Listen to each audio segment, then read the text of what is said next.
Je vous ai dit cela pour que ma joie soit en vous et que votre joie soit parfaite, dit Jésus dans son ultime testament, et il le dit bien sûr au nom de l'éternel amour.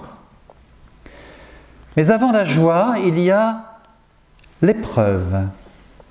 Avant le jour de joie, il y a le jour de colère de Dieu. Je vous lis les premiers versets du livre de Sophonie dont nous avons lu la finale. Je vais absolument tout retirer de la face de la terre. Je vais retirer hommes et bêtes, oiseaux du ciel et poissons de la mer. Dieu est en colère contre son peuple. Ce n'est pas la première fois, et sans doute pas la dernière. On pense que à un moment, avant de trouver Noé, le seul juste sur la terre, il avait dit « Je vais supprimer tous les hommes de la terre ».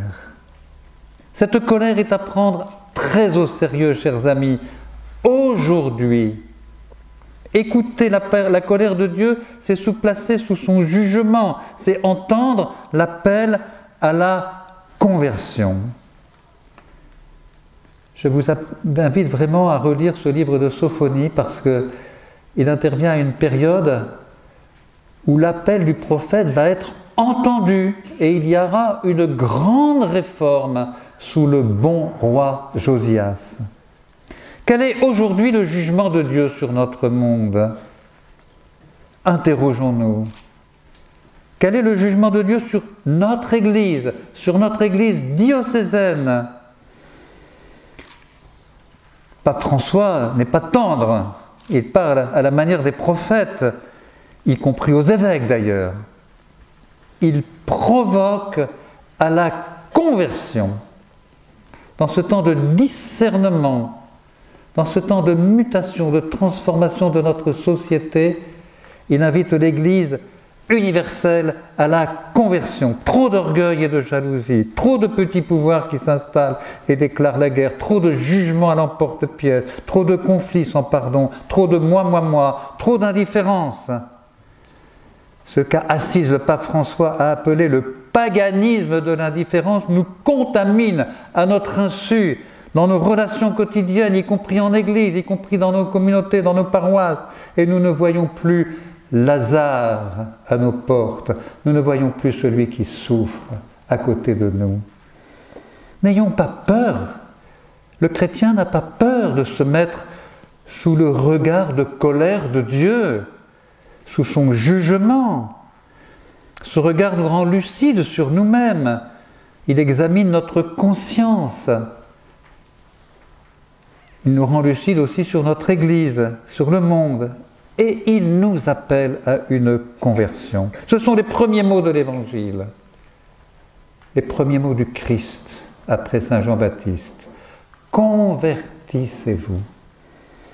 Nous qui croyons en Dieu, nous qui sommes disciples du Christ, nous n'avons sans doute pas pris assez encore au sérieux. Cette année de la miséricorde a été bienvenue pour cela. Cet appel à la conversion. Et c'est peut-être pour cela que nous vivons une épreuve. Dieu met à l'épreuve ceux qui l'aiment pour retourner leur cœur. L'épreuve touche notre monde, mais elle touche aussi l'Église dans sa marche au cœur du monde. Oui, nous sommes appelés à une conversion, le pape François le redit sans cesse. Conversion de nos cœurs, avant tout, de notre état d'esprit, appelés à une transformation profonde de notre manière de vivre, de notre style de vie, de nos relations humaines et chrétiennes, de notre manière de vivre en Église. Transformation qui doit toucher aussi jusqu'à nos méthodes et nos institutions. Mais, dit l'apôtre Jacques, la miséricorde se moque du jugement. Et dans l'épreuve, dans cet examen de conscience, dans ce retournement intérieur que nous vivons, nous nous laissons remplir de la divine miséricorde.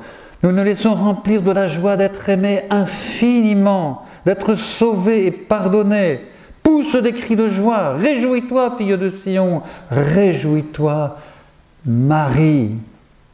Réjouis-toi, Église d'Aix et Arles. Le ressuscité marche avec toi.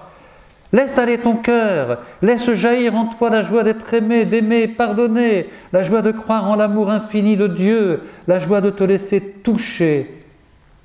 Toucher. Le Christ vient mettre sa main sur nous.